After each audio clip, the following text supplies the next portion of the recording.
en collaboration avec l'ICPF et l'association Amazon Pacifique. Et le thème de ce soir, du coup, c'est mieux vivre sans tabac et ça va être présenté par nos deux intervenantes de ce soir que je vais laisser du coup se présenter. Bonsoir, et donc je suis Sophie, infirmière coordinatrice au sein de l'Institut du cancer de Polynésie française au pôle dépistage. Donc j'interviens ce soir pour parler donc du tabac et des cancers et aussi comment améliorer son hygiène de vie.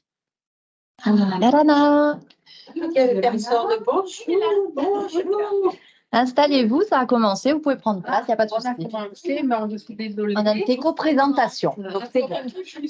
Vous pouvez vous installer, pas de souci. Merci. Bonsoir. Bonjour.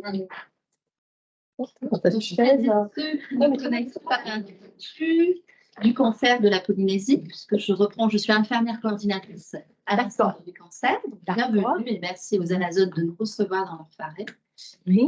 L'idée, c'est que l'Institut a été créé en octobre 2021, suite à un constat en fait qui était fait sur l'activité oncologique et sur les particularités liées à la Polynésie française notamment, avec une augmentation des cas de cancer, aussi des problématiques des vaccins en métropole et en Nouvelle-Zélande, et un problème de recrutement de professionnels de santé et d'attractivité en fait sur le territoire.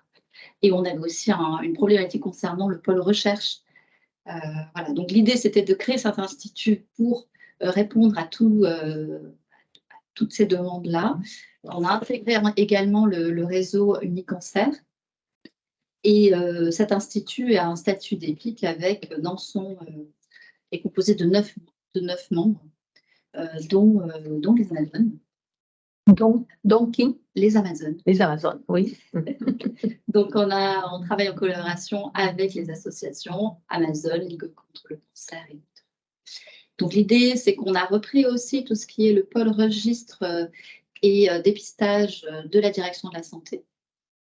Et voilà, nous nous occupons de ça aujourd'hui. C'est pour ça qu'on collabore également aujourd'hui avec la direction de la santé. Et donc, c'est Alexandrine qui va se présenter. Bonjour, donc moi je suis Alexandrine Bertel-Bennolo. Je suis infirmière au CPSA, au Centre de prévention et de soins des addictions, qui dépend de la direction de la santé. Alors ce centre, il a été créé en 1984, il y a déjà quelques années. Actuellement, on est une équipe de 14 personnes spécialisées en addictologie, avec 3 médecins, 3 infirmiers. Il y a également 5 psychologues, une psychomotricienne et 2 secrétaires. Voilà. Ah, super.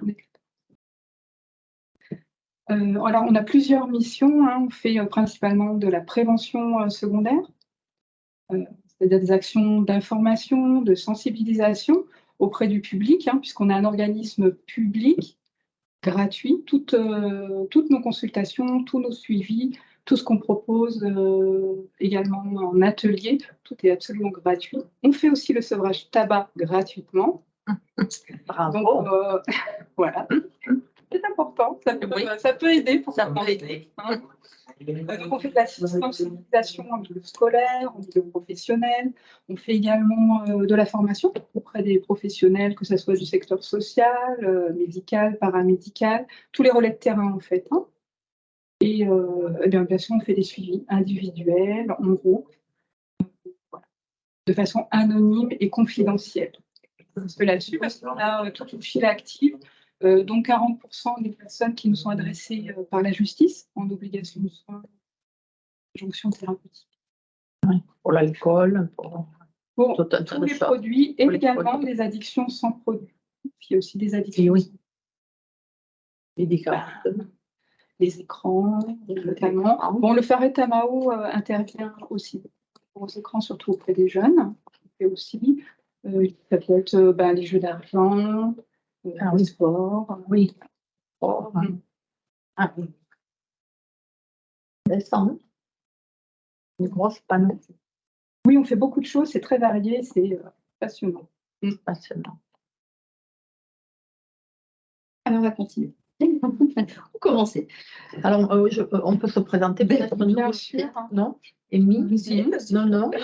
Ah non, moi je m'appelle Sylvie Vigneault, je suis docteur en chirurgie dentaire. J'ai eu 3 cancers. Je suis, oui, j'ai été diagnostiquée, mais tardivement pour, je suis fatiguée. Bon, j'ai fait 16 ans de chimio, pour ainsi dire, voilà. J'ai été diagnostiquée par rapport aux gènes. Je suis génétiquement BCR1, voilà, génétiquement, mais on l'a su qu'après le 3e, voilà. Et je fais partie donc des Amazones, voilà. Bon, j'ai un peu arrêté là parce que je suis partie en métropole, mais je vais revenir soutenir les Amazones, bon, voilà. Voilà. Et puis j'ai arrêté de travailler, bien sûr, à la chimio, j'ai arrêté de travailler. Voilà. Ben, du coup, moi je m'appelle Aude, je suis la fille et je fais des études dans la psychologie et dans le coaching. Et du coup, je fais des études à distance à Genève et à Paris. Et voilà, et donc après, ben, moi j'aimerais bien aussi aller dans les écoles et faire des sortes d'ateliers pour apprendre plutôt tout ce qui est émotion, tout ce qui est consentement, tout ce qui est voilà, diversité. Merci. Merci. Moi, donc c'est Émilie, donc je suis aussi une Amazone, mais plus récente, donc ça fait 1 an, voilà, que je suis Amazone. Bienvenue. Elle est toujours là, Émilie, elle est très présente, elle aide beaucoup les Amazones. Oui, j'essaye, ouais. C'est plus que moi. Chacun son Oui, rôle. oui. Très bien. Et vous? Et toi? Non? Pardon, moi, j'essaie de résoudre les problèmes techniques. Du coup, je suis un peu là, un peu pas là. Du coup, je m'appelle Élodie, je suis infirmière du coup à l'Institut du cancer et du coup, je travaille avec Sophie et notamment dans le pôle coordination. Et du coup, depuis à peu près 10 mois, on essaye en collaboration avec les Amazones d'organiser des soirées d'information pour les patients, le public, la famille, du coup, autour du cancer et des différentes problématiques qu'il peut y avoir. Et voilà, le thème de ce soir, c'est mieux vivre sans tabac. Alors, on va commencer simplement par pourquoi fumer est-il dangereux? C'est la question qu'on peut se poser. Alors, on va parler de la nicotine, en fait, qui est naturellement présente dans le tabac et qui favorise, en fait, plus l'addiction parce que la nicotine n'est pas cancérigène. Et ce qu'il faut savoir, en revanche, c'est que la fumée du tabac contient au moins 7000 substances chimiques, dont à peu près 50 ont été nombrées comme cancérigènes. Le benzène, l'arsenic, le chrome, les goudrons, polonium, etc. Donc, ce sont des noms qu'on peut retrouver. Donc, 50 sur les 7000 substances toxiques sont au moins cancérigènes. Et ce sont ces substances-là qui favorisent le développement des cancers. Donc, on voit le slide autopsie d'un fumeur. Là, vous ne la voyez pas, mais peut-être sur le petit Du coup, avec Élodie. Donc, on a fait l'autopsie d'une cigarette. Et là, à peu près, on voit tous les produits et les substances toxiques, en fait, surtout lors de la combustion, c'est-à-dire lorsqu'on allume la cigarette et qu'on va après commencer à fumer. Ah oui, plutôt. Parce qu'à chaque fois qu'on va inhaler cette fumée, ça fait pénétrer dans le corps tous ces produits qui sont donc toxiques et qui peuvent après aller induire. Non mais Ça va? Oui. Tout va bien. Donc, ce mélange, il rentre en fait dans l'organisme par la bouche. Il va dérouler du nez, de la bouche. Après, il inonde progressivement tout ce qui est en fait les voies aériennes. Donc, on atteint le larynx, la trachée. C'est pour ça que souvent, on voit des cancers à ce niveau-là, sur les voies aériennes supérieures. Et après, ça arrive dans les poumons, bien sûr, mais ça circule aussi dans le sang. Donc, c'est pour ça qu'après, ça peut aller sur d'autres organes. Et il y en a beaucoup plus qui sont touchés. Et on en parlera un petit peu plus tout à l'heure. On fera un petit focus sur le cancer du col de l'utérus, qui n'est pas en fait un cancer qui va venir, qui est en lien avec la cigarette. C'est plutôt un cancer qui est en lien avec un virus. Mais un facteur favorisant qui est la cigarette. On l'expliquera pourquoi. Parce qu'il y a plusieurs mécanismes qui se passent aussi avec la fumée de cigarette. Parce qu'elle va induire et elle va modifier les cellules du corps et aussi toutes les muqueuses. Donc, c'est pour nous, on revient sur attention danger, qui a plus de 4000, voire 7000 substances toxiques dans sa combustion. C'est énorme pour une petite cigarette. Donc, on n'a pas de modèle de cigarette. Mais voilà, 50 donc, sont bien cancérigènes. Et malheureusement aussi sur les paquets de cigarettes. Alors maintenant, il y a des photos, mais seuls sont notés en fait goudron et nicotine comme produits toxiques. Alors, on va parler surtout des addictions parce que... On va commencer par peut-être un peu expliquer, l'addiction, ce que c'est. Parce que quand on est fumeur de tabac régulier, eh bien, on souffre de cette addiction. Alors, ce qu'il faut savoir, c'est que toutes les drogues, elles agissent sur notre cerveau. On a un cerveau émotionnel et on a un cerveau cortical. Alors, le circuit de la récompense est situé dans le cerveau émotionnel. C'est pour ça que c'est si difficile d'arrêter de fumer, notamment, ou d'arrêter un autre produit. Car bien souvent, c'est un peu comme si dans votre cerveau, il y avait deux parties. Votre cerveau émotionnel, où sont vos fonctions vitales. Là se trouvent vos fonctions vitales, manger, dormir, boire, où se met le circuit de la récompense. Et de l'autre côté, l'autre partie du cerveau, c'est un peu votre gendarme, votre tour de contrôle. C'est celle qui vous dit, tu fais ci, tu fais ça c'est bien, ça c'est pas bien. Alors, comme le circuit de la récompense est niché avec les fonctions vitales, c'est la partie du cerveau qui va prendre le pas sur notre gendarme, notre tour de contrôle. Si bien qu'on peut avoir effectivement des patients qui nous disent « Non, mais je sais qu'il faut que j'arrête là, mais j'y arrive pas. » Voilà, c'est là que nous, on intervient notamment, les professionnels, pour accompagner les personnes, mais ça peut être un médecin, ça peut être d'autres centres spécialisés en addictologie. Voilà. Ça, c'est une des raisons qui fait que c'est si difficile de sortir de l'addiction. Alors, comme je vous disais, tous les produits, et même qu'on soit addict aussi sans produit, c'est-à-dire un comportement, que ce soit les jeux ou le sport, comme je disais au début, ça agit en fait, les produits, eux, agissent sur notre cerveau. Donc, c'est un produit en fait qui modifie, qui est psychotrope, qui modifie au niveau de notre cerveau. Il y a une modification qui se fait. Et ça va venir influer sur nos émotions, sur la gestion, le contrôle de ces émotions, sur notre estime de nous-mêmes. Ça a beaucoup d'impact en fait. Et dans les drogues sans produit, qu'est-ce qu'on recherche? Qu'est-ce que recherche la personne en général? Ça peut être de soulager une tension, ça peut être de rechercher un plaisir, parce qu'avant tout, quand on commence un produit ou quand on commence un comportement, on recherche le plaisir. On ne recherche pas tous les inconvénients, bien évidemment. On recherche d'abord le plaisir, la relaxation, boire un coup pour se sentir moins timide en soirée. Voilà, ça peut être différentes choses comme ça. Et ça peut venir calmer des émotions aussi. Voilà. Donc ça, que ça soit avec un produit ou sans produit. Et qu'est-ce qui va déterminer finalement qu'on soit accro, qui est vraiment une addiction? Parfois on nous pose la question, mais c'est quoi, comment je peux savoir si je suis accro à l'alcool ou accro au tabac?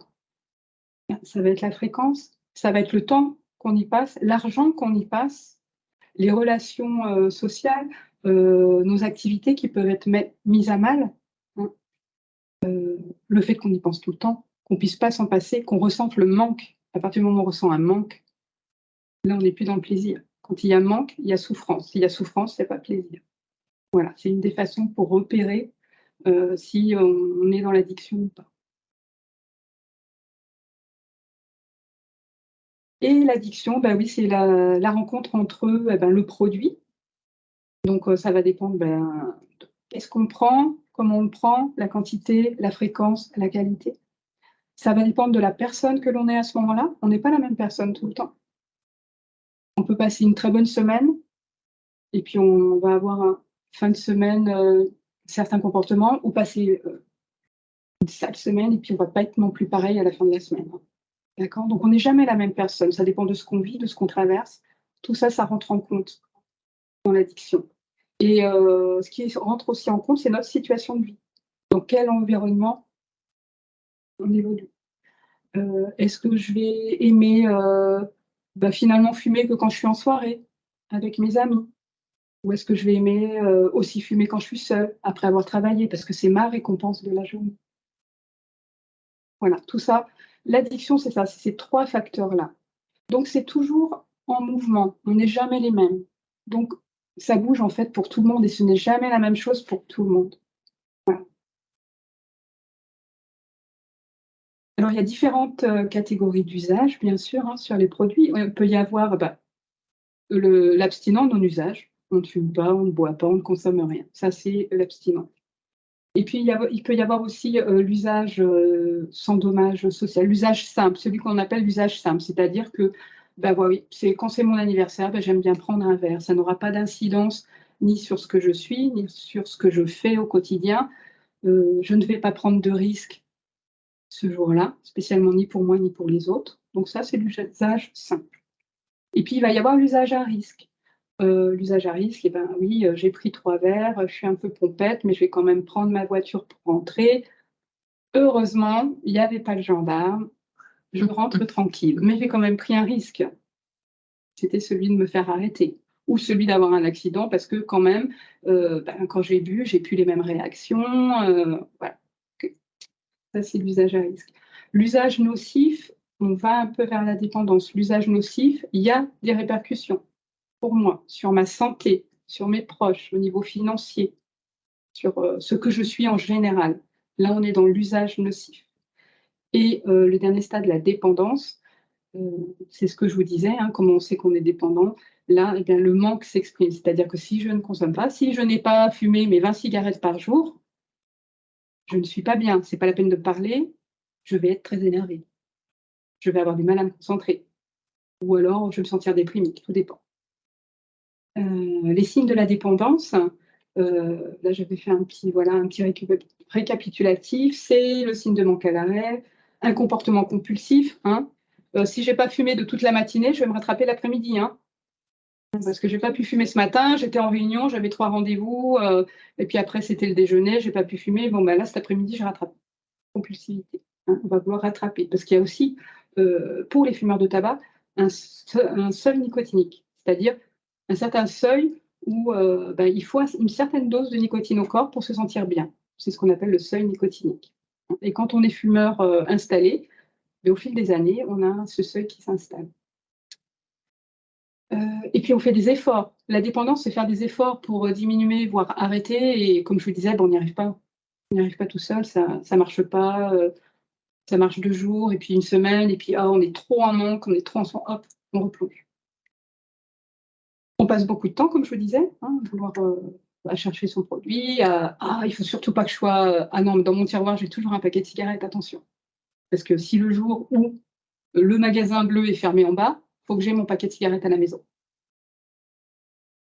Donc on y passe du temps, on y pense, on s'organise. Hein, dans notre tête, on s'organise pour ne pas ressentir ce manque.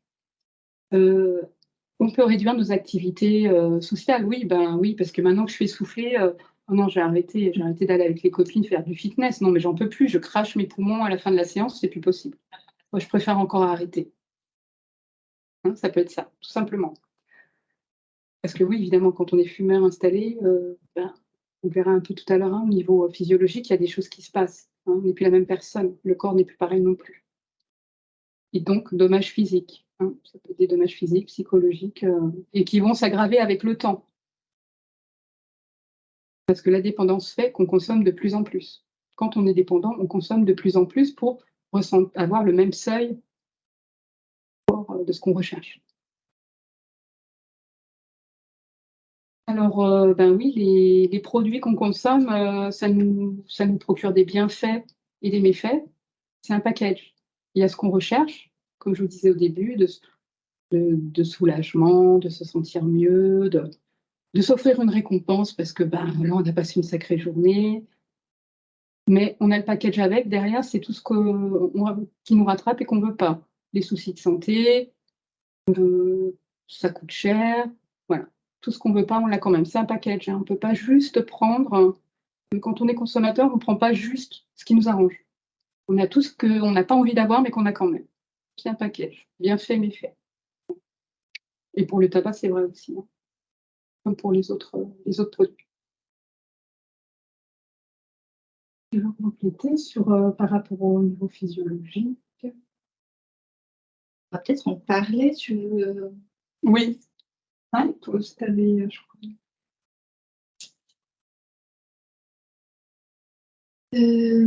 Est-ce qu'on passe sur la slide? Le tabac, premier facteur. Demain, j'arrête de fumer. Bien sûr. Mais oui, Mais on y est. on y est. Pas de souci. Voilà, alors, l'idée, c'est pourquoi j'arrête de fumer? Parce qu'en fait, le tabac, comme on l'a évoqué tout à l'heure, en plus d'avoir cette addiction, hein, cette problématique, c'est que c'est le premier facteur de risque évitable d'un cancer, enfin, de plusieurs cancers notamment.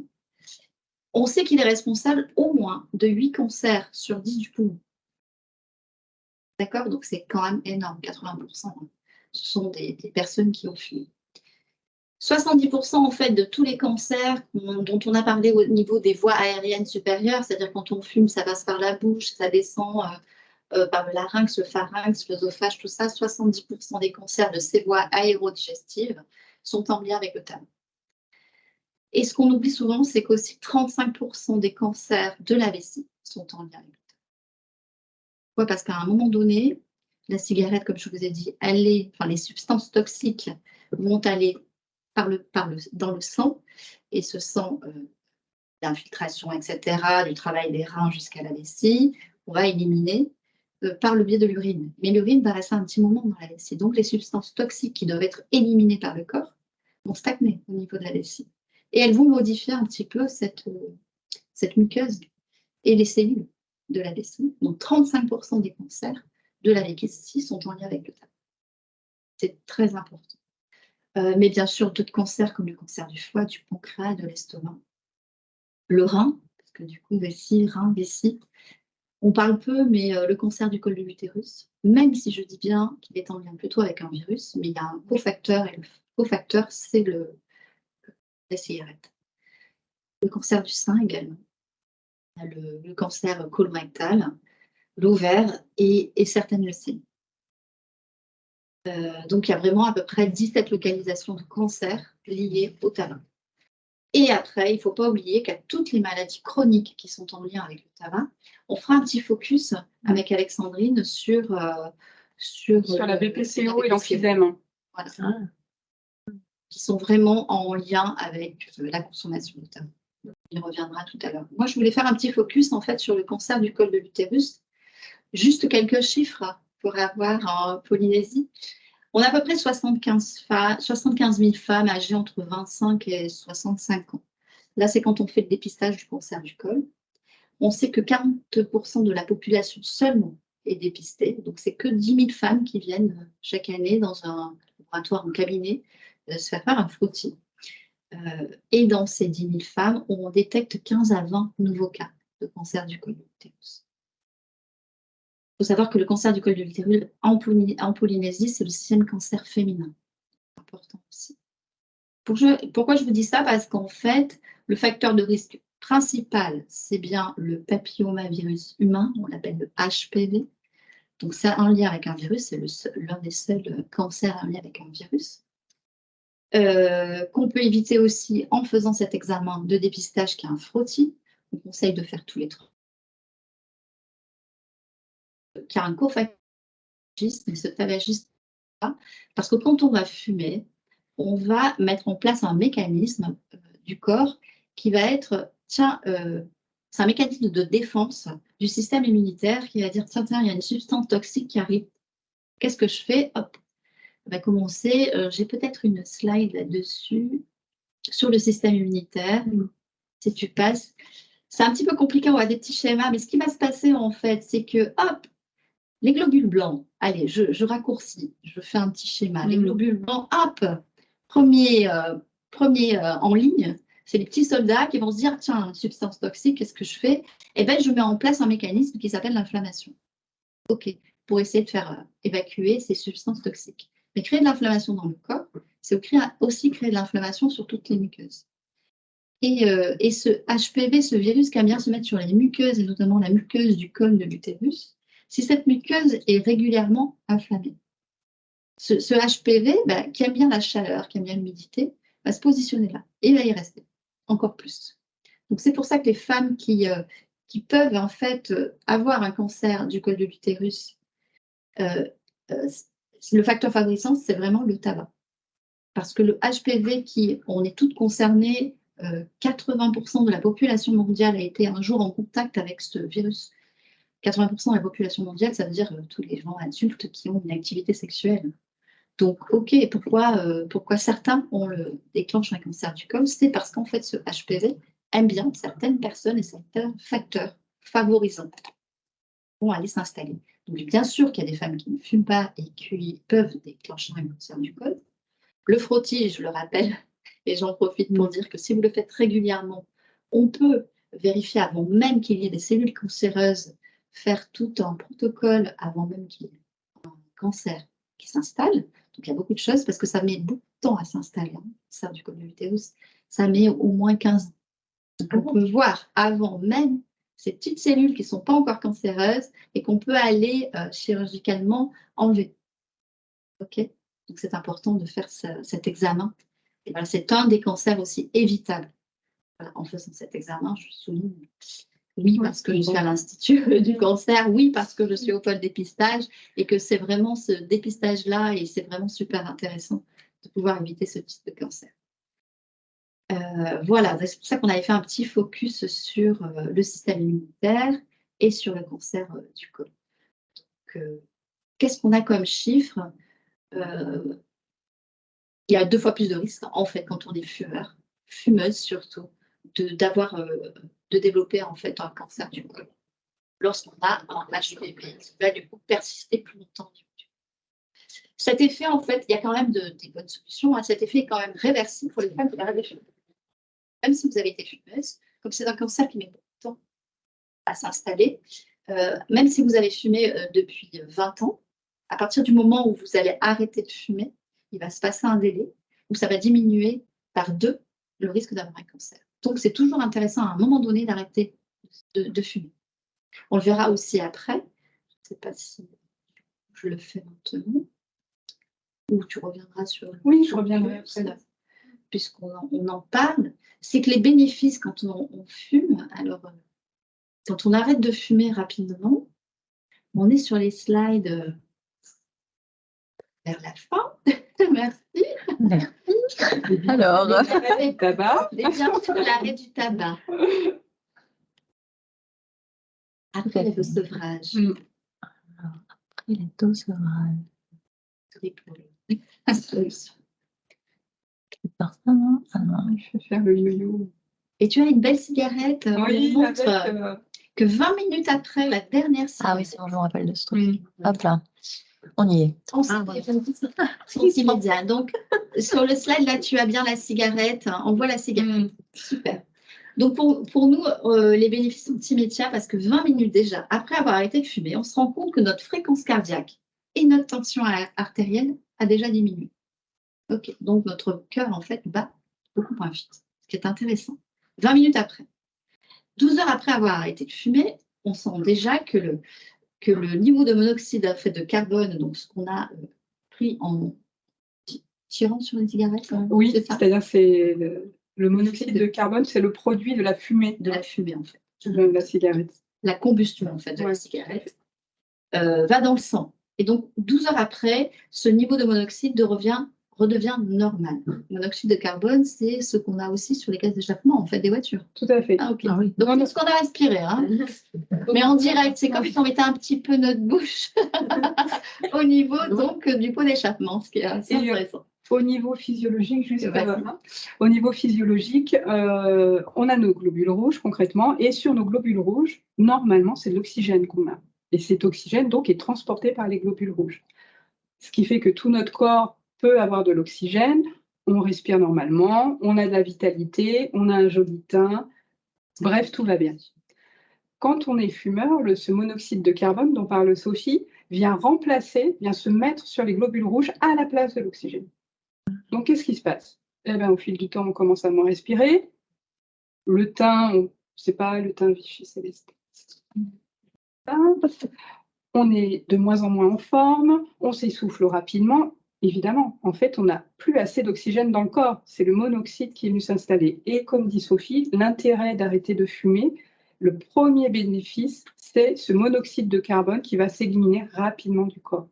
Et on va retrouver l'oxygène qui va se remettre sur les globules rouges. Et de nouveau, la vitalité qui revient, on respire mieux, le teint, joli teint revient, etc. Voilà. Et le goût.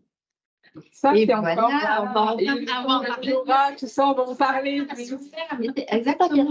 C'est que, donc, du coup, on va continuer sur les bénéfices qu'on va rencontrer au fur et à mesure du temps. Donc, rapidement, en 2 semaines et jusqu'à 3 mois après avoir arrêté de fumer, la circulation sanguine, bien sûr, du coup, s'améliore et la fonction pulmonaire aussi et augmente. Donc là, on peut recommencer à faire du sport et avoir une capacité respiratoire plus importante et être mieux du coup, moins fatigué en faisant, en se remettant simplement à marcher ou à faire du vélo. Un mois à 9 mois après avoir cessé de fumer, ben, on commence à plus avoir tout parce que beaucoup de fumeurs le matin quand ils se lèvent, tous commencent à tousser, peut-être même à cracher, et cet essoufflement qui perdure. Mais au bout d'un mois et jusqu'à 9 mois, ben, ça va commencer à diminuer et après, ça diminue complètement et s'arrêter, je pense, pour la toux. Oui. Il faut juste en fait que tu vas peut-être l'expliquer au niveau des styles. On va revenir sur la BPCO et l'emphysème. On va parler de mucus et de ce qui normalement permet d'évacuer, etc. Donc là, ça va reprendre en fait sa forme initiale. Et bien sûr, ce qui va permettre aussi de moins avoir d'infection pulmonaire, parce que c'est le risque. Quand on est fumeur de tabac, on multiplie les risques d'infection. De toute façon, on revient au système immunitaire. Oui, voilà. Du coup, comme il est toujours ébranlé par cette fumée, eh ben, il est moins efficace. On est plus fragile, hein. Donc on est plus susceptible. Oui, on l'a vu pendant d'avoir des infections. Qu'est-ce qu'on peut dire surtout, par exemple, 5 ans après avoir arrêté de fumer, le risque du cancer du col de l'utérus redevient équivalent à une femme qui est non fumeuse. Ah oui, juste 5 ans. Juste 5 ans, oui. Juste 5 ans, et je dis que comme je reviens sur le cancer du col, il met au moins 15 à 20 ans avant de s'installer, de se déclarer. On a le temps. On a le temps encore de s'arrêter de fumer. Même si on a 40 ans, même si on a 50 ans. On a toujours le temps d'arrêter de fumer. On a eu le temps de bien fumer, on a le temps d'arrêter de fumer. On a eu une vie sans tabac avant, hein, quand on est fumeur. Ça aussi, donc. Ah oui, c'est intéressant. On a bien eu une vie sans tabac. Donc. Oui, on a bien eu sans tabac et oui. On peut toujours arrêter. Et du coup, est-ce qu'on continue avec la qualité de vie ou on reviendra après? On va faire un petit focus sur les PCO du coup, rapide sur, si tu peux monter les slides des PCO emphysème, remonter. Voilà. Petit focus sur BPCO emphysème. Voilà. Elodie va trouver. Les pathologies liées au tabac. Ça, on y arrive. On y arrive. On aime bien comme ça faire perturber. Oui, c'est bien, c'est interactif. Je peux dormir, tu vois. Pas le temps. Ça nous vient. Oui, c'est bien, c'est vivant. Voilà, vous nous faites une conférence très vivante et très intéressante. On vous félicite. On apprend plein de choses. On y est là. Tu as le petit chemin pour les pathologies liées au tabac? Oui, merci. Donc, petit focus sur emphysème et la BPCO. Alors, pour compléter ce qu'a dit Sophie tout à l'heure par rapport à la réaction immunitaire qui se passe dans le corps, là, au niveau des poumons, c'est la même chose. Il y a une réaction inflammatoire et c'est cette réaction inflammatoire qui va finir par créer une BPCO, bronchite pulmonaire chronique obstructive, qui en fait va dégrader progressivement les voies respiratoires. Alors, il faut savoir que la BPCO, on la voit chez 90% des fumeurs. On sait qu'il y a 90% des fumeurs qui peuvent développer cette BPCO. Alors, justement, comment ça se manifeste? On tousse, de préférence le matin, au lever. On peut avoir des crachats. On a une respiration qui peut devenir sifflante. On tombe malade avec des bronchites à répétition. Sophie l'expliquait. Fragile au niveau immunitaire. Et puis, il y a les risques de complications, d'infections.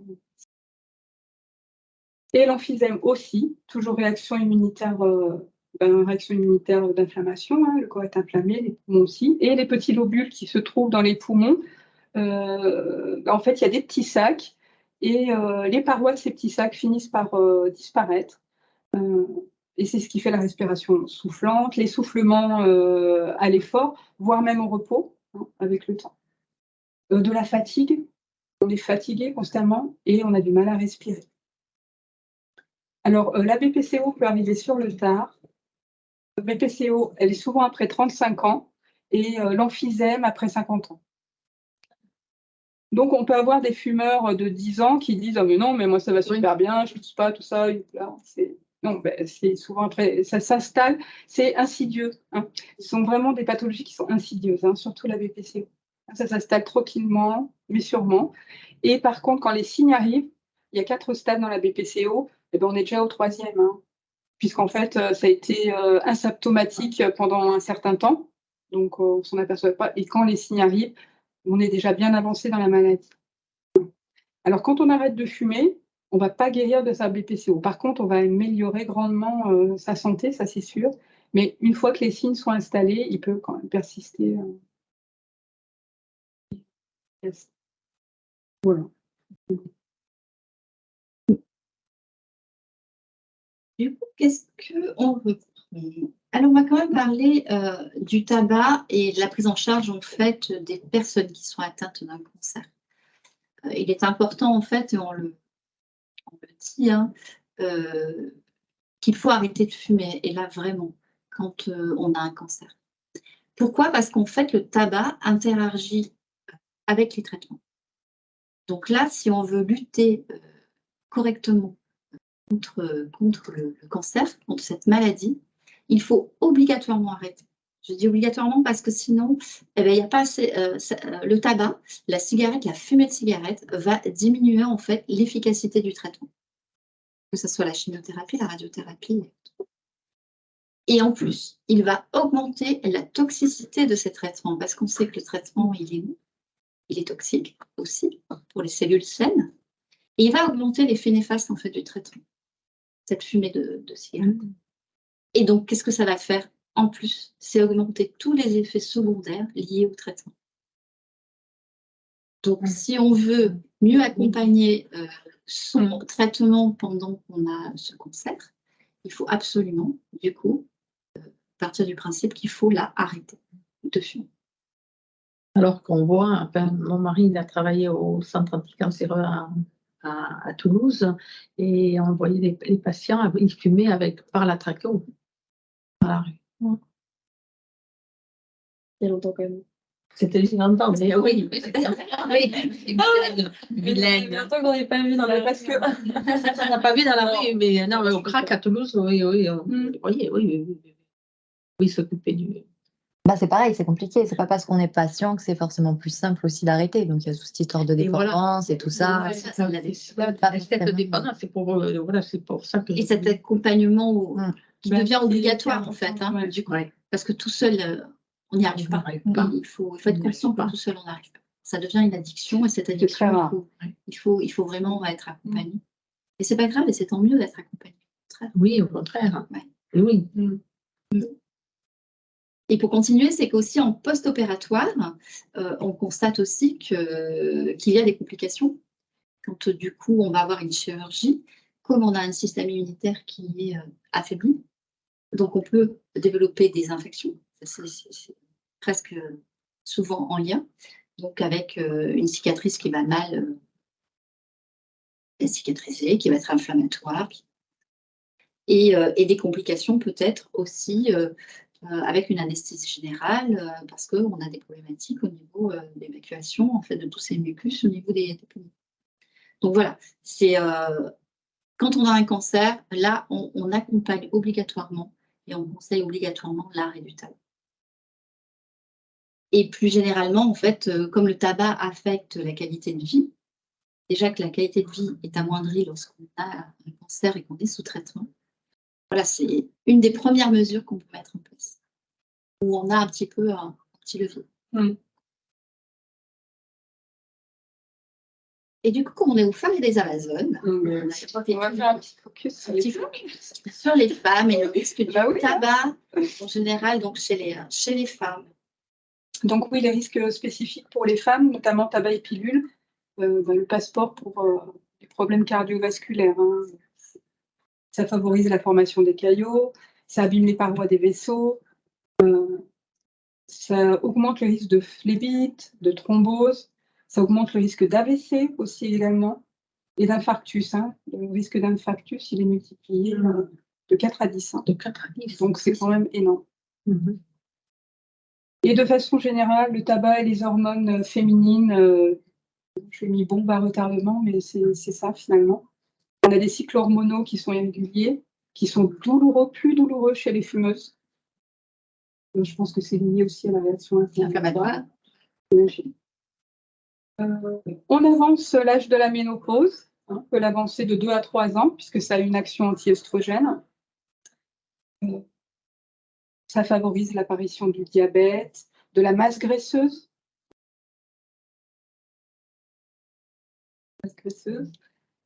Bref, en fait, ça apporte plus de troubles métaboliques chez la femme. Je ne dis pas que ça n'en apporte pas chez les hommes, hein, mais là, on parle des femmes. Il y a une baisse de la fertilité et ostéoporose plus précoce aussi, hein, des calcifications des os plus rapides. Au niveau de notre beauté à nous, la mauvaise haleine, les dents qui jaunissent, déchaussement des dents. Ça, les parodontites chez les fumeurs, c'est monnaie courante. Avec des gencives donc, qui sont fragilisées. Au niveau de la peau, j'en parlais tout à l'heure, hein, je vous ai maintenant vous savez pourquoi, mais on a un moins bon teint, on a un teint terne, on a l'air fatigué et on prend des rides plus rapidement quand on est fumeuse. Parce que ça agit aussi sur l'élasticité de la peau, notamment avec l'action anti-œstrogène. Donc, on est ridé plus facilement. Notre peau, elle est déshydratée, le corps est déshydraté, donc ça se voit sur notre peau.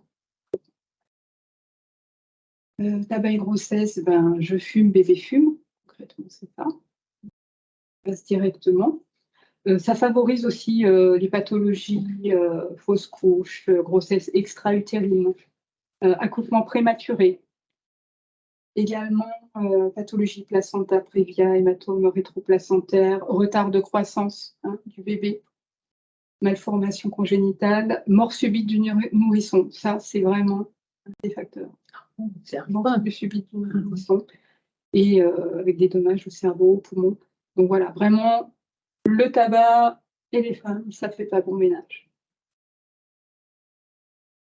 Alors j'avais préparé une petite chose sur l'arrêt du tabac et la nutrition au féminin, puisque une des premières questions de nos patientes, c'est « Ah mais je vais arrêter de fumer, mais alors je vais grossir, je vais vider mon frigo. » Non, c'est fréquent, mais ce n'est pas irrémédiable. Hein. Quand on est fumeuse, on est en deçà de son poids normal, bien souvent. Donc quand on va arrêter de fumer, on va prendre... Ça peut aller en moyenne 2 à 3 kilos.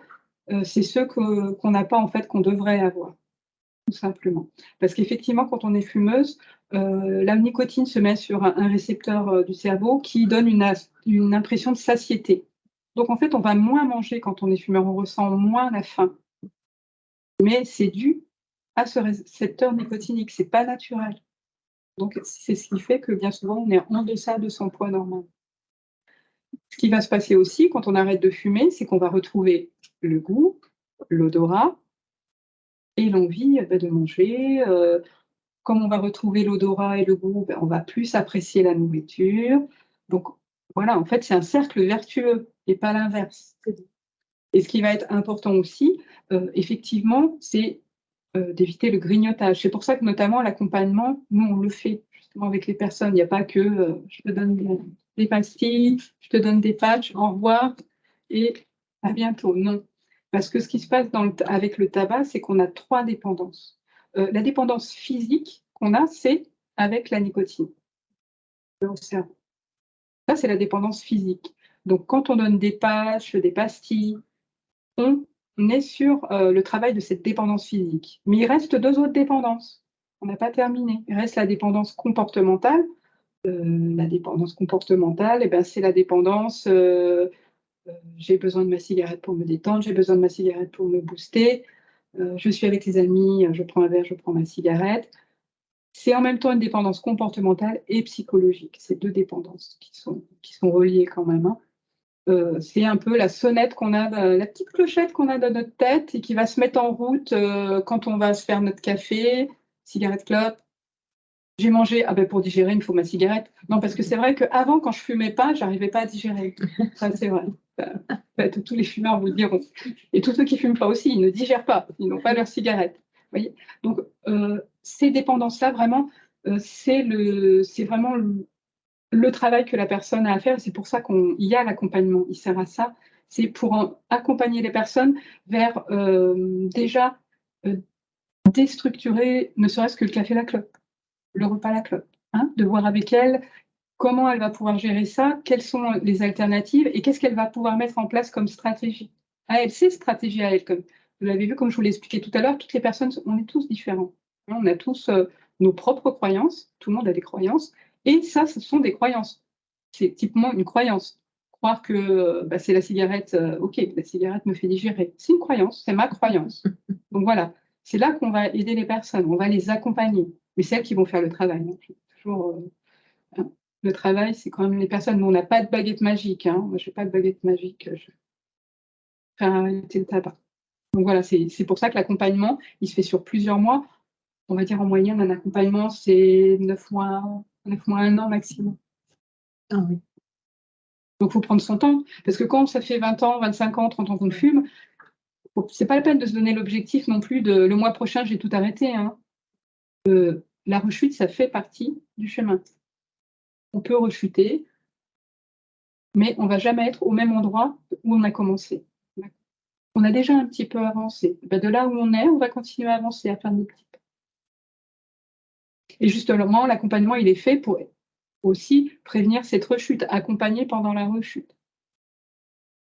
Nous, en tant que soignants, on n'a pas l'objectif, quand les personnes viennent nous voir pour un sevrage tabac, on a des personnes qui veulent arrêter complètement. La majorité, c'est d'arrêter complètement. Mais parfois, on nous dit, ben, moi, je voudrais déjà diminuer. Okay. Et ça, c'est OK aussi. Déjà énorme. Donc, 3 dépendances. C'est pour ça aussi que c'est si difficile de se défaire du tabac. Ça ne se fait pas comme ça. On peut avoir des rechutes et que ça peut être difficile, bien sûr, parce qu'il y a tellement de croyances, tellement de petites clochettes qui se mettent en route dans notre journée. Un fumeur, ce qu'on explique en général, c'est que pendant 10 ans, on est un fumeur heureux. On est content avec son paquet, ça nous fait plaisir, c'est notre cigarette récompense, c'est notre cigarette avec l'ami, c'est notre cigarette. Hein, et puis petit à petit, eh ben, ça va devenir une dépendance. Donc ça va devenir, on va en manquer. Là, petit à petit, ben, on ne devient plus un fumeur heureux. On en a besoin. Il nous faut nos cigarettes, tant par jour, parce qu'on a un seuil nicotinique et qu'il nous faut tant de milligrammes de nicotine par jour. Donc voilà, après ces 5-10 ans, on devient le fumeur malheureux dans le sens où ben, on est dépendant de nos paquets de cigarettes, de combien de cigarettes on doit fumer, et finalement, elles ne nous font plus plaisir au fur et à mesure. Ce qu'on analyse avec les personnes, par exemple, c'est dans ta journée, quelle cigarette tu apprécies vraiment? Quand on est fumeur installé, il y en a très très peu. Il y a toutes les cigarettes de l'ennui. Ça, c'est les premières à enlever, elles sont très faciles à enlever. Celles qu'on peut enlever entre nous. Les cigarettes croyances, ça c'est plus difficile déjà, mais c'est pas grave, hein. On a du temps. Hein. Donc, prendre son temps, accompagner et vraiment se mettre au diapason de la personne. Un accompagnement sevrage tabac ou accompagnement en général, ce qui est réussi, c'est quand on se met au diapason de la personne qui vient. Là, c'est réussi. Alors moi, j'ai une petite question pour toi. Je ne connais pas la cigarette électronique. Est-ce que tu peux dire quelques mots? Est-ce que, voilà, on peut compenser, se dire, je vais arrêter le tabac, la cigarette, alors, et je vais utiliser la cigarette électronique. Alors, depuis peu, la cigarette électronique est considérée maintenant comme une alternative possible. Comme je vous l'ai dit, en étant fumeur de tabac, on a 3 addictions. Donc, effectivement, on a 3 dépendances, pardon. La physique et psychologique comportementale. Quand on va prendre une vapo, le gros avantage, c'est qu'effectivement, il n'y aura plus de monoxyde de carbone. Parce qu'il n'y a plus de cigarette, il n'y a plus la cigarette, il n'y a plus la fumée. Elodie qui cherche notre. Il n'y a pas de combustion là, donc c'est une vaporisation. Par contre, les risques, ils sont les mêmes par rapport à la nicotine. Il faut doser son... Je dois avoir une slide d'ailleurs pour justement. Ah ben, tu peux revenir, ouais. Merci. Là. Ouais. Par exemple, un flacon de 10 millilitres hein, dosé à 3 mg, ça équivaut à 15 cigarettes par jour. J'ai une slide plus loin, justement, suivant les différents dosages. Ça peut être intéressant, justement, qu'elle voit. Je ne sais plus où on l'a mise, peut-être ouais, vers la fin. Non, l'aide au sevrage. L'aide au sevrage. Ah, c'est là, c'est celle d'avant. Voilà, les équivalences. L'aide au sevrage tabac, vraiment vers le bas, justement. Vers la fin, l'aide au sevrage. Qui va être intéressant pour elle, pour mieux comprendre. Vous avez déjà essayé la vapo ou pas? Non. Donc voilà, ce qu'on dit pour les cigarettes fortes, c'est qu'un fumeur de tabac qui passe sur une vapo, s'il a moins de 10 cigarettes, il va doser entre 3 et 6 mg de nicotine.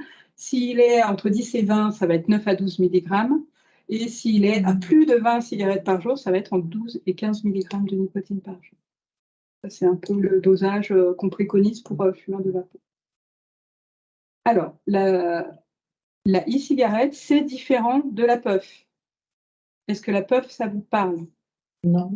On en trouve chez les jeunes. Chez les jeunes, vous l'avez sur la slide. Les jeunes, les vieilles. C'est les petites cigarettes jetables. Alors, C'est polémique en ce moment. Oui. Tout à fait, qui sont en passe d'être interdites. Je vais en partie vous expliquer pourquoi. Alors voilà, ce qui se passe concrètement, c'est que dans le monde, l'industrie du tabac a remarqué qu'il y avait moins de fumeurs. Ils ont réfléchi, ils se sont dit, bon, il va quand même falloir amener ces jeunes-là à fumer. Je vous fais court, hein, à ma façon, bien entendu. Donc, la puff. La puff, c'est quoi?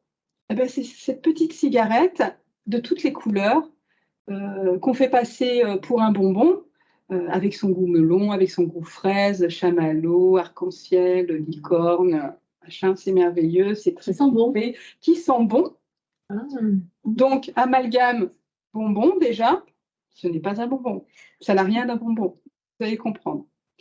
Mais voilà, hein, comment on attire le jeune, avec des couleurs flashy, avec l'odeur, parce que chez nous, les humains, l'odorat est extrêmement important. C'est capital. Donc, ils le savent bien. C'est essentiel. Donc, voilà. C'est petit. Ça tient dans la trousse. Je vous mets au défi de voir une puff avec des stylos. Moi, j'ai fait l'expérience. On peut le mettre dans sa trousse, ça ne se voit pas. Hein. C'est quand même interdit normalement au moins de 18 ans. Mais dans toute la publicité qu'ils font, on s'aperçoit que ce sont les collégiens qui vont aller vers ça. On le plante dans la trousse, ça sent bon. J'ai même, moi, des jeunes sur Ranguirois, puisqu'on va dans les îles aussi. Ah oui. Dans les suivis, qui me disaient « Ah, mais madame, moi, en fait, quand je la vide, et comme elle sent bon, après, je la mets dans mon sac, et comme ça, mon sac, il sent bon. » Vous voyez jusqu'où ça peut être utilisé. Alors, l'argument de vente, c'est une puff, 2% de nicotine. Seulement 2% de nicotine. 2% de nicotine. Ma foi, c'est mieux que mon petit jeune, il se mette à la puff que d'acheter un paquet de cigarettes, finalement, parce qu'il n'y a que 2% de nicotine. Oui. Sauf que 2% de nicotine, ce sont des sels de nicotine. 2% de nicotine, ça équivaut à 40 cigarettes. Au niveau de la nicotine. Donc, une puff égale 40 cigarettes. Sachant qu'il y a 600 bouffées dedans, le jeune qui le prend en général, ça fait 2-3 jours. Sans compter le cataclysme pour l'environnement, puisqu'en fait, ce n'est pas du tout recyclable, c'est jetable. Hein, avec, Donc non. La puff, ce n'est pas un bonbon, ce n'est pas fun, même si ça a des couleurs fun et des odeurs fun. Non, non, c'est pas du tout fun. Et 2% de nicotine, c'est 40 cigarettes fumées. Donc j'invite tous les parents, tous ceux qui vont à vraiment bien retenir ce que je viens de dire parce que c'est essentiel. Et donc c'est différent de la vape et de la cigarette. 2%. 2% de nicotine, mais comme ce sont des sels de nicotine, c'est 40 cigarettes. 40 cigarettes L'équivalent de 40 sur une cigarettes puff. ouais, sur une puff. Et il y a Qui fait 600 bouffées, et 600 bouffées qui qui représentent. font 2-3 jours. Allez, 3 jours maximum. Voilà pour ça, ça ne va pas être interdit. Et je vois Alors, que tu avais noté en plus que sel de nicotine, tu as noté que ça a un goût sucré. Oui. Donc là, on Voilà, attire en plus, encore plus les enfants. On attire encore plus et c'est le meilleur. Effectivement, c'est une bonne entrée vers le tabac puisque finalement, on devient très vite accro à la nicotine. 40, l'équivalent de 40 cigarettes en 3 jours. 40 cigarettes en 3 jours pour des adolescents. Ou Des adolescents. On est adolescent, ça veut dire que notre cerveau, il est en phase de maturation, c'est une éponge concrètement, donc il absorbe encore plus tous les produits. C'est bien, quand on est jeune, notre cerveau il fonctionne bien parce que c'est une éponge et qu'on a une bonne mémoire, on retient les poèmes très vite. Nous, on galère, nous, les plus vieux, on galère à retenir les choses. Un jeune, non, il entend, c'est bon, c'est retenu. Ça, c'est les avantages. Mais l'inconvénient aussi, c'est que plus on commence jeune un produit, et plus on a des chances de devenir dépendant de ce produit. Parce qu'en fait, au niveau du cerveau, ça va être absorbé aussi, de la même façon. Et il y a combien de nicotine dans une cigarette dans un paquet de cigarettes, combien de pourcents? Alors, une cigarette manufacturée, 1 mg de nicotine. Une cigarette roulée, 2,5 mg de nicotine. Ah. Alors, pour les cigarettes roulées, il y a certaines personnes qui vont faire des toutes petites cigarettes. Donc, pour être au plus juste, un paquet de 30 grammes de tabac roulé, c'est 75 mg de nicotine. C'est là-dessus qu'il faut partir. Quand on fait un sevrage, on part là-dessus.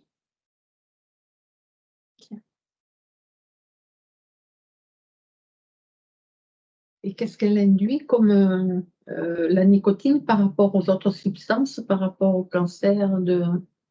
Ça entraîne la dépendance physique, en fait. Voilà, ce n'est que et puis, c'est ce qui va, c'est la substance qui agit sur notre cerveau. Oui. C'est la substance qui va agir sur notre cerveau. Enfin, au niveau du cancer, mais...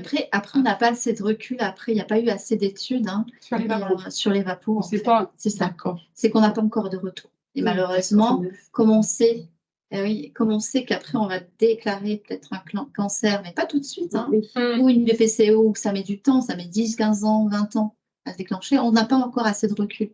Parce que c'est assez récent, en fait, c'est les vapos et les puffs.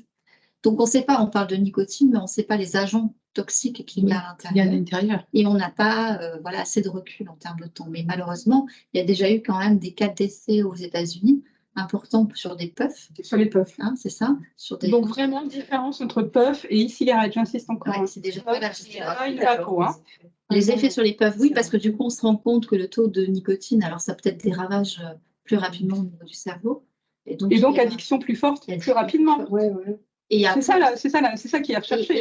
Les goûts qui sont ce goût sucré également, mais tous ces parfums, c'est bien des agents toxiques qui sont à l'intérieur, on ne sait pas réellement quelle est l'influence, mais bien sûr que bientôt on le saura, mais un peu tardivement, puisque du coup on aura engendré des addictions chez les jeunes à ce type de fumée. Et on sait que ça agit sur notre cerveau émotionnel, mais on sait, je sais pas, comme l'alcool ou certaines drogues, ça bloque des canaux au niveau des synapses, au niveau des neurones. Oui, alors l'effet de la nicotine, c'est plutôt un effet boostant.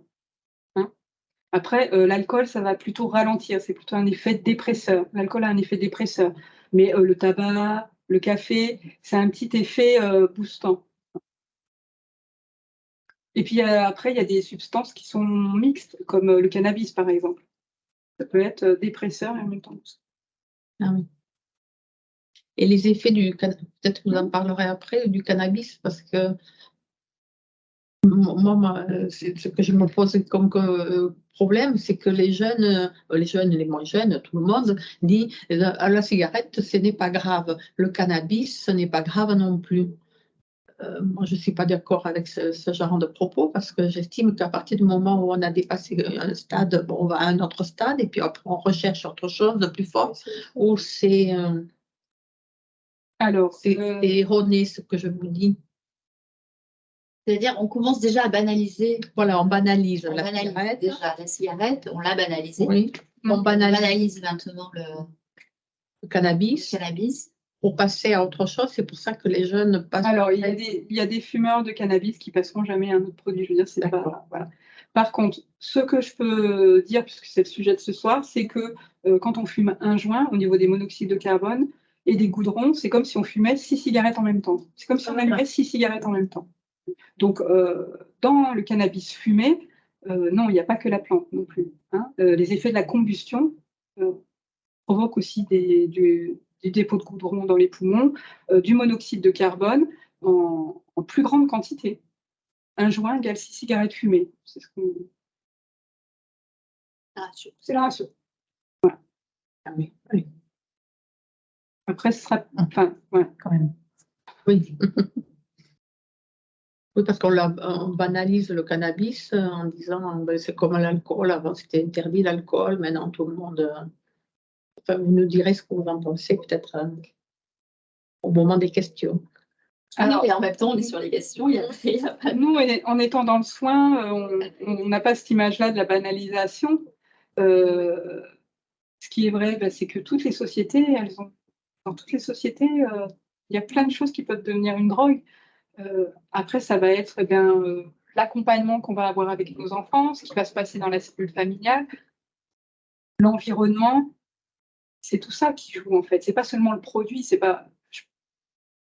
Nous, en tant qu'accompagnants en addictologie, on voit bien qu'en fait, c'est pas seulement le produit. C'est pas le produit le problème. Parfois, c'est le contexte financier, familial, hein, qui peut être difficile et qui amène à des consommations.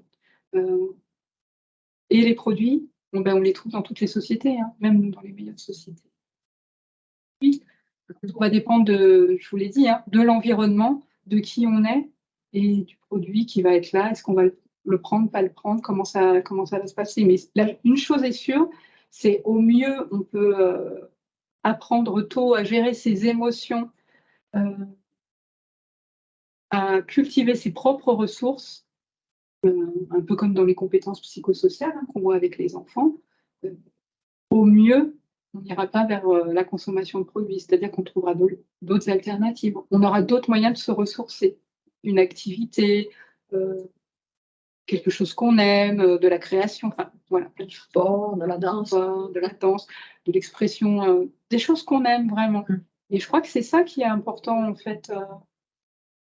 S'il y a vraiment un message, c'est celui-ci, c'est vraiment d'aller chercher ses propres ressources et d'apprendre aussi à nos enfants, aux enfants, vraiment mettre en valeur leurs ressources, d'apprendre très tôt à pouvoir gérer leurs émotions. Maintenant, il y a plein d'outils pour gérer ses émotions. On peut aller sur YouTube, faire une petite méditation, il y a des méditations pour les enfants, il y a des relaxations pour les enfants, pour les adultes. Il y a de l'auto-hypnose, il y a de l'hypnose. Enfin, je veux dire, le choix, il est grand maintenant, et gratuitement. Donc aussi, là aussi, je pense que les parents, il y a aussi une responsabilité, hein, nous, en tant que parents, d'accompagner nos enfants vers ça. Le cerveau, il recherche deux choses. Il recherche la facilité et le plaisir. À partir du moment où on lui a appris que oui, passer du temps en famille, ça me fait plaisir et c'est facile, voilà, je suis passée voir ma famille, on passe du temps ensemble. Et puis oui, c'est pas facile d'aller jouer un peu au foot avec les copains. Il n'y a pas besoin d'aller chercher des choses compliquées. Mais quand notre cerveau l'a habitué à ça, parce que c'est aussi une question d'habitude. Quand on est fumeur de tabac, on a l'habitude de fumer. Je vous disais, les cigarettes de l'ennui, les cigarettes de machin, c'est l'habitude qui s'est installée. Mais en fait, quand on va faire du sevrage, c'est ça qu'on va instaurer. On va rééduquer le cerveau d'une certaine façon.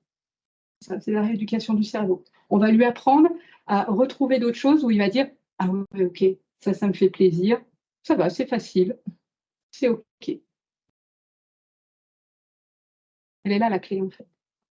Et elle n'est pas dans stigmatiser tel ou tel produit, c'est pas ça en fait. Ça, c'est que l'arbre qui cache la forêt. En fait, il faut aller s'intéresser. Bien avant. Ce qui est bien, pourquoi on va chercher en fait. Oui. Qu'est-ce qui amène que là, dans mon histoire, j'en suis là et j'ai besoin d'eux, et voilà. Et ça peut être difficile, bien sûr. Hein. C'est pour ça qu'on conseille souvent d'être accompagné. Oui. Ce genre de choses. Parce qu'il y a peut-être quelque chose au départ. qui a fait que, même tout jeune, quand on a commencé à fumer tout jeune, c'était peut-être pour faire comme les copains. La plupart du temps, oui. Voilà, pour être bien dans un groupe. Mais pourquoi être bien dans un groupe en fumant? On peut être bien dans un groupe sans montrer qu'on va fumer et faire comme les autres. Donc, il y a quelque chose peut-être dans la construction psychique, psychologique de ce jeune adulte, de cet enfant, où il y a quelque chose qui n'est pas perceptible par lui, et son estime de soi, sa confiance en soi. Donc, tout ça, il faut le retravailler derrière, tout simplement, et avoir un accompagnement. Alors, si les parents ne peuvent pas le faire, il faut faire appel à des professionnels, du coup, qui pourront l'accompagner là-dedans. Et justement, de dire, mais moi, je me sens super bien, je n'ai pas besoin de fumer, de montrer à mes copains que je fume, ou à mes copines, voilà, parce que je vais paraître plus mature, plus grande, pour parler des filles, et puisque ça fait bien. Non, on peut faire bien en étant autre chose. Voilà, donc, c'est là-dessus qu'on va travailler. C'est différemment quand on commence jeune, hein, parce que souvent, c'est là qu'arrivent les addictions précoces, et comment, voilà, on va pouvoir les accompagner. Donc, il ne faut pas être seul, et les parents, voilà, je peux leur dire aussi qu'il ne faut pas qu'ils restent seuls, hein, parce que c'est très compliqué quand on est parent d'accompagner nos enfants dans des étapes comme ça. Donc, voilà, on peut aller à l'infirmière scolaire. On peut aller... Oui, l'infirmière scolaire, la psychologue scolaire, le médecin de famille qui pourra aussi adresser, voilà. Il y a le Faretamao pour les jeunes. Il y a notre centre, enfin il y a des choses. Il y a quand même des mis en place plein voilà. de choses. Extraordinaire. Oui. Félicitations. Oui. Extraordinaire. Mais ça le mérite. Non, c'est extraordinaire. Non. Les gens en parlent, tout le monde, oui. Complètement. Est-ce que vous avez d'autres questions? Oui, parce qu'on est parti sur les questions. Non, c'était par rapport au... Moi, il m'agace quand ils me disent ben non, le cannabis, c'est pas dangereux, c'est pas... je ne passerai pas du cannabis au crack ou à l'ice ou à autre chose. Et moi, je dis c'est une barrière qui est déjà tombée. Et après, tant qu'on est bien équilibré, qu'on a un travail, un milieu familial ouvert, aimant, on ne passera peut-être pas au crack et à l'ice. Mais avoir ce discours à des gens qui ne sont pas bien dans leur famille, qui intellectuellement, la confiance en eux, tout ça, la personne qui reçoit ce message de celui qui a confiance en lui, il va tomber dans le crack, dans l'ice. Voilà. S'il n'y a pas de travail, s'il n'y a pas d'argent, dans le vol. Non, mais c'est ce que je pense moi. Je ne sais pas ce que vous pensez pareil. Non, enfin, en tout cas, moi, comme je te le disais, c'est pas tant le produit, c'est vraiment où en est la personne et comment elle est dans son environnement. Et c'est pas du tout systématique, non, c'est fort heureusement. Là, tu décris une dérive un peu comme si c'était une dérive, une escalade. Une escalade, voilà. Oui, une escalade. Non, parce qu'il y a bien des fumeurs qui n'ont jamais rien d'autre que des paquets de cigarettes classiques. Oui. C'est pas. Non, vous connaissez, je ne peux pas. Je n'en connais pas. L'addiction, c'est vraiment une histoire avec soi, hein, d'abord.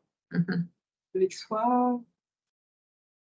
On a vécu comment on voit les choses. C'est pour ça que dans notre centre, on a des psychologues aussi.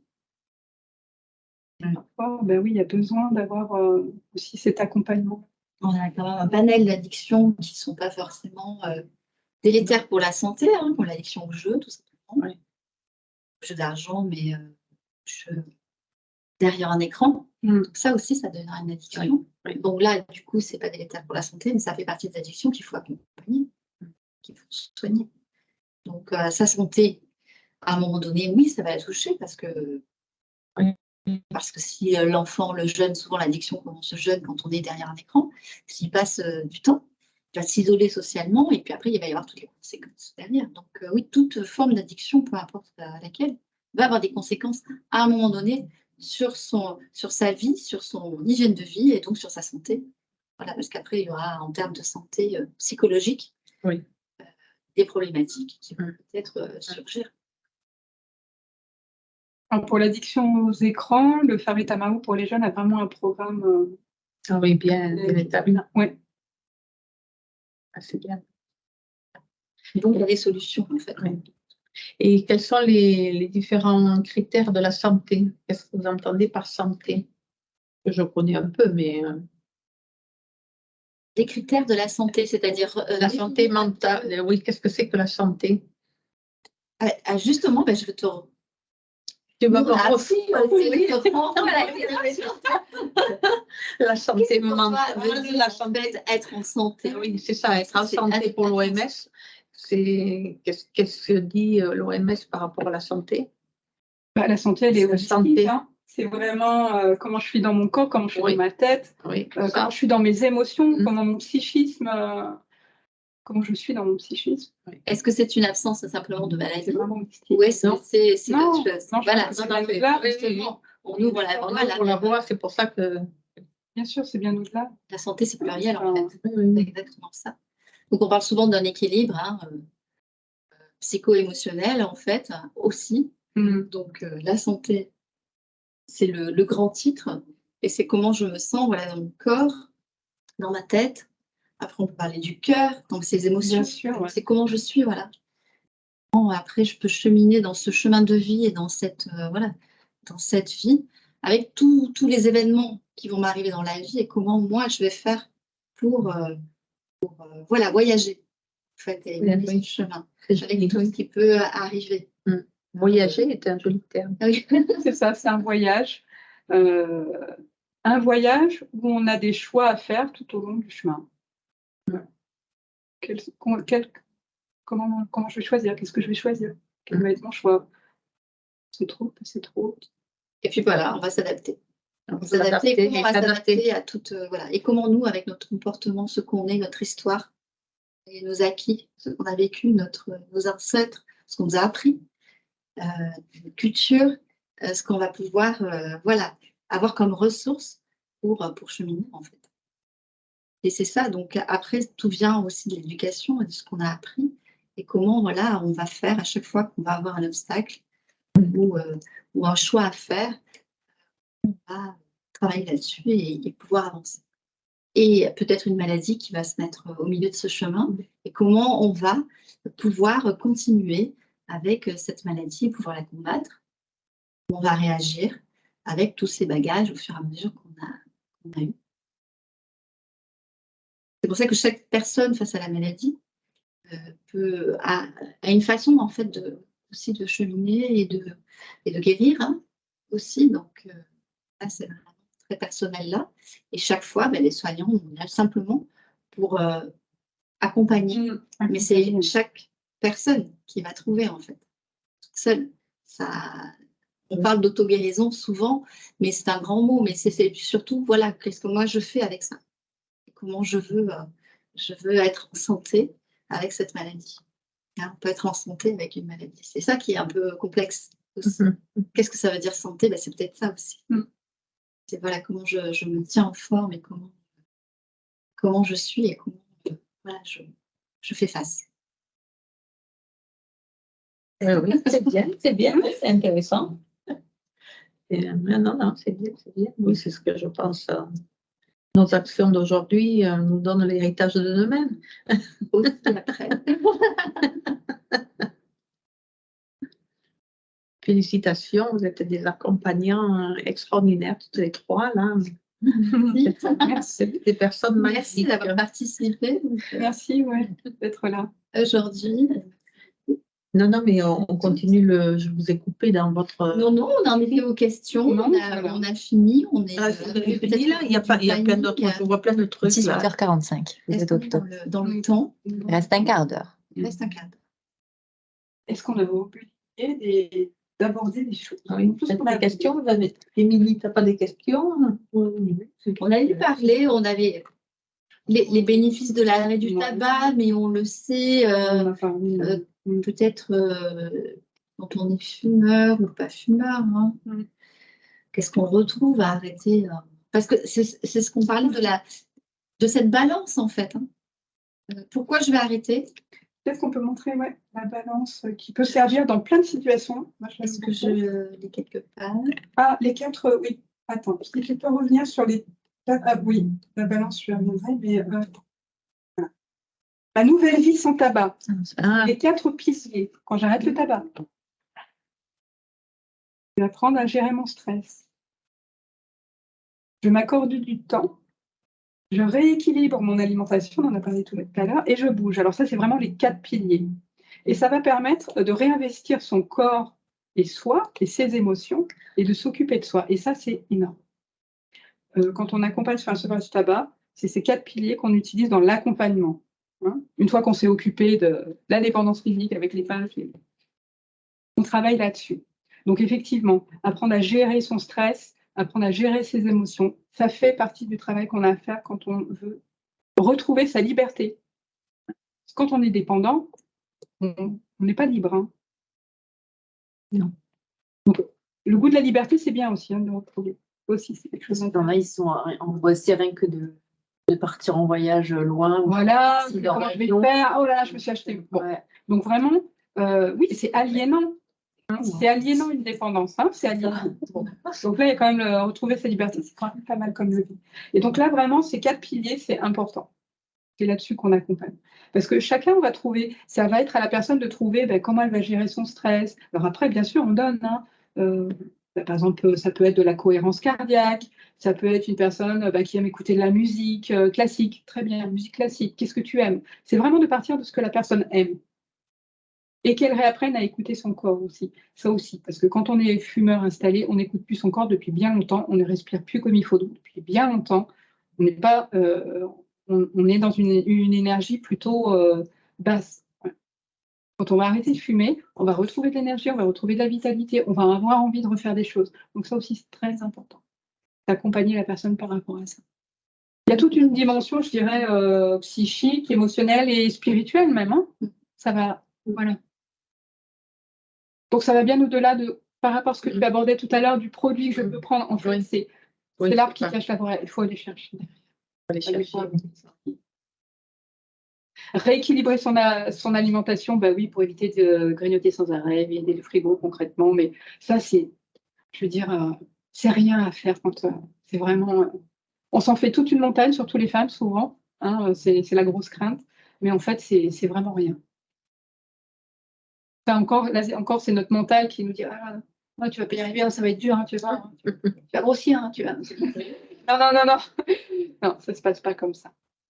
Ça peut se passer bien différemment. Et bouger, oui, parce que, alors, concrètement, pourquoi reprendre une activité physique aussi quand on a été fumeur ou fumeuse de tabac, quand on est à 20 cigarettes, on brûle 300 calories. C'est l'effet de la nicotine. Concrètement, voilà, si on fume 20 cigarettes par jour, on brûle 300 calories. Donc, quand on va arrêter de fumer, ces 300 calories, ils ne sont pas dépensés, hein, puisqu'il n'y a plus la nicotine. Donc oui, effectivement, il va falloir reprendre une activité. Mais il ne s'agit pas d'aller se faire du fitness intense 7 jours sur 7. Hein. 300 calories, concrètement, c'est 45 minutes de marche, c'est une demi-heure de rameur, une demi-heure un peu de danse, d'un truc qui bouge, une demi-heure de cardio, de ce que vous voulez. 40 minutes de yoga, enfin, je veux dire, c'est tout à fait faisable. Hein, il n'y a pas. D'accord? Donc, oui, c'est important de rebouger, de faire des choses. Voilà. Et ça évitera effectivement d'avoir sur la balance. Bon, alors après, c'est pas exponentiel non plus. Hein. Non. Là, je vous l'ai dit, rappelez-vous, c'est 2-3 kilos. On reprend déjà les kilos qu'on devrait avoir si on ne fumait pas. Ça, c'est sûr. Ah oui. Mais on pourra plus Et après, puisqu'on a tout à plus fait. d'argent dans le porte-monnaie. Et en plus, on fait des économies, mais là, on peut se payer un beau voyage, du spa, enfin voilà, hein. S'accorder du temps. Là, on peut s'accorder du temps. Un coach sportif, pas bonne idée. Voilà. Donc, Et ici, il n'y a pas les marques, hein, c'est ça, sur les cigarettes, les paquets de cigarettes, je crois. On m'avait dit ça en France, il y a les marques, et ici, on n'a pas le droit de prendre. Si, Tous les marques qui me disaient ça. T'as les C'est en marques, France. c'est en France. Ah, c'est en France, c'est un je pense que c'est en métropole. Ouais, c'est une métropole où C'est des paquets noirs. Ici, Oui, c'est bien. pas mal C'est gros. ça, c'est des paquets noirs, en fait. Ici, Tous les marques. t'as toutes les marques. Ouais. Oui, c'est ça, c'est l'inverse. Ils viennent d'où les paquets ici? Pardon, femme enceinte. Là, j'avoue, je sais pas. de cette slide. Sur le fond, c'est- Ah, ce ne sont pas les mêmes paquets. Il est où les paquets ici de cigarettes? Je ne sais pas. J'ai pas la réponse. Juste petite information complémentaire par rapport aux femmes enceintes, parce que parfois on dit oh, ben, je préfère encore fumer 3 cigarettes et pas être stressée. Hein, et voilà. Non. Non. On est encore une fois dans une croyance. Hein, et il y a eu un temps où tu ne fumais pas et tu n'étais pas stressée pour autant. Donc, on peut très bien proposer des substituts nicotiniques aux femmes enceintes, bien que, et malheureusement, ils aient mis ça derrière, mais Le logo, ils aiment bien bien qu'ils le modifient, parce que non, on peut tout à fait donner des patchs hein, aux femmes enceintes, et c'est même recommandé plutôt que de fumer, bien évidemment, puisque la fumée, encore une fois, va aller dans les poumons, bébé va fumer, je veux dire, ouais. Et à l'état fait possible de donner des substituts nicotiniques aux femmes enceintes, et c'est fortement oui. Et à l'époque, on parlait de la chaleur de la cigarette qui brûlait ou qui détruisait les cellules au niveau du pharynx, de l'œsophage. La chaleur. Parce que la chaleur, c'est la combustion. combustion. C'est la combustion. Ça aussi, ce que vous entendez par la Et alors aussi pour les fumeurs de cigarettes light qui pensent que c'est meilleur pour leur santé, c'est encore pire parce que en fait avec le filtre qu'il y a, il tire encore plus sur la cigarette. Ah. Donc il inhale encore plus de monoxyde Parce que et de substances. D'accord. Voilà. C'est Parce qu'il tire plus fort sur les cigarettes. C'est inconscient, hein, c'est pas quelque chose de volontaire. Donc en fait, c'est encore plus nocif. Fumer des lights, c'est encore plus nocif. Contrairement à ce qu'on pense. Et pourquoi les cigarettes mentholées? Oui. Parce que la menthe permet de faire monter plus vite l'effet de la nicotine au niveau du cerveau. Hein. Ça potentialise l'effet de la nicotine. Et d'ailleurs, c'est pour ça que les pastilles sont mentholées. Pour les personnes qui utilisent le substitut nicotinique de la pastille, ça permet d'avoir une diffusion de la nicotine plus rapide quand ils prennent. C'est pour ça que c'est mentholé. C'est pour ça qu'il y a des cigarettes mentholées. Et là, les patchs, vous conseillez de les prendre, donc? Alors, tout dépend. Il y a des personnes. Alors, on fait le test de Fagerström pour savoir si la personne elle a une forte ou pas du tout dépendance ou faible dépendance à la nicotine. Une personne qui vient nous voir pour un sevrage tabac, qui a donc les 3 dépendances, comme je vous l'ai expliqué, physique, comportementale, psychologique. On fait le test de Fagerström et elle est à 2. Ça veut dire qu'à 2, elle a une très faible dépendance à la nicotine. Ça veut dire qu'elle n'a pas une dépendance physique, elle a surtout une dépendance psychologique et comportementale. Donc, par exemple, pour une personne comme ça, je lui dirais, en discutant avec elle, en fait, le patch, c'est pas la peine. Je vais te laisser les pastilles plutôt que d'allumer une cigarette. Si à certains moments, tu ressens vraiment l'envie de la cigarette, de prendre. Mais c'est pas là-dessus qu'on va travailler le plus. Une personne qui a une faible dépendance à la nicotine. On va beaucoup plus travailler de suite sur le côté psychologique et comportemental. Et il y a des personnes qui ont une forte dépendance à la nicotine. Quand on va faire le test de Fagerström, elles vont être à 5 et plus, 5, 6, 7. Là, on sait qu'elles vont avoir besoin des patchs. Les patchs, ils sont dosés différemment. Hein. Alors, par exemple, j'en ai amené 2. Ceux-là, ils sont dosés à 21 mg. Ceux-là à 14. Concrètement, je vous l'ai dit tout à l'heure, une cigarette, 1 milligramme. Donc, pour une personne, par exemple, qui fumerait un paquet de cigarettes manufacturées, elle aura des patchs à 21 mg qui vont agir sur 24 heures. Hein. Si on les met le matin, on les change le lendemain matin. Je les mets le soir, je les change le lendemain soir. Donc, ça veut dire que même la nuit, j'ai une diffusion de nicotine, ce qui va éviter le matin que mon seuil de nicotinique ne soit pas trop abaissé et que je n'ai pas une forte envie de fumer de suite quand je me lève le matin avec mon café. Donc ça, c'est pour les personnes qui ont une forte dépendance. Mais peut-être que cette personne, en discutant, elle va me dire, oui, mais quand même, en soirée, si je suis en soirée, c'est plus 20 cigarettes. Voilà, tout va dépendre de ce que va me dire la personne. À ce moment-là, on peut compléter avec un autre patch. C'est vraiment du sur-mesure. On fait du sur-mesure. D'accord. Et puis parfois, on a des personnes qui vont me dire, je ne supporte pas les patchs. On va laisser des pastilles. Vraiment, tout dépend des personnes, en fait. D'accord. Il y a des personnes, ce matin, j'ai une personne, ça y est, elle a complètement arrêté de fumer. C'était notre 2e rendez-vous. Ça a marché de suite. le dosage lui va bien, il se sent bien, mais c'est une personne déjà qui par ailleurs a des activités qu'elle aime, passe du temps avec les gens qu'elle aime. Elle a déjà mis d'autres choses, d'autres stratégies en place. Donc voilà, ça a été rapide pour elle. Et puis il y a d'autres personnes, je vous dis, ça ou finalement elles vont réduire mais pas arrêter. Voilà, tout s'adapte. Oui, donc la durée du patch, du nombre de patchs, Il n'y a pas de règle. Il n'y a pas de règle. Non, c'est vraiment cas par cas. Et après, il y a l'hypnose, où il y avait un point sur l'oreille aussi. Oui, alors il y a des psychothérapeutes, il y a de l'hypnose aussi. Dans notre centre, hein, on a notre psychothérapeute qui fait aussi, notre psychomotricienne, pardon, Camille, qui fait aussi le sevrage tabac et qui peut proposer parfois des séances d'hypnose. Hein. Ah, oui. Mais tout le monde ne fait pas d'hypnose, tout le monde ne fait pas d'auriculothérapie. Alors parfois, j'ai des personnes aussi qui arrivent, j'en ai eu une la semaine dernière, qui me dit, oh, mais, tu sais, alors moi j'ai fait l'hypnose, j'ai fait l'auriculothérapie, rien n'a marché. Je lui dis, mais tu sais, je ne vais pas te sortir une baguette magique, te dire, ça y est, tu arrêtes de fumer. Je fais, en fait, ce sont des outils. Et les outils, ils sont là pour t'aider, mais ils ne vont pas faire le job à ta place, quoi. Le vrai travail, c'est toi qui vas le faire. Par contre, ça va être du soutien pour. Et je lui dis peut-être qu'à ce moment-là, tu étais à un moment de ta vie où effectivement, même le plus grand hypnologue, il n'a pas réussi parce que c'est toi en fait. Finalement, c'était pas prête, c'était pas le moment. Voilà, c'est pas grave. Ça ne veut pas dire que maintenant, ça va pas marcher ce qu'on va faire là. Ce qu'elle va entreprendre là ne va pas marcher. Je vous ai dit, les rechutes, ça fait partie du chemin.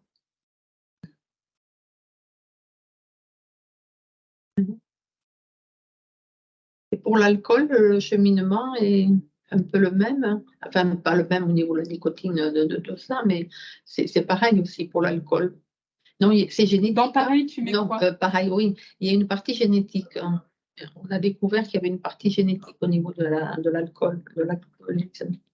Alors après, ça dépend de l'histoire de chacun. Ça dépend. L'histoire avec le produit, qu'est-ce qui va faire qu'une personne va être sur tel produit. Ça, c'est vraiment... c'est pour ça qu'on a des médecins dans notre centre, qu'on a des psychologues. Vraiment.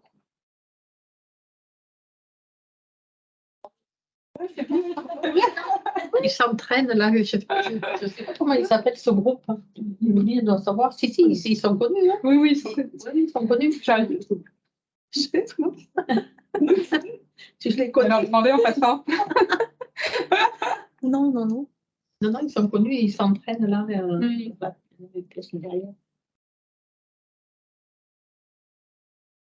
Autre question. Merci.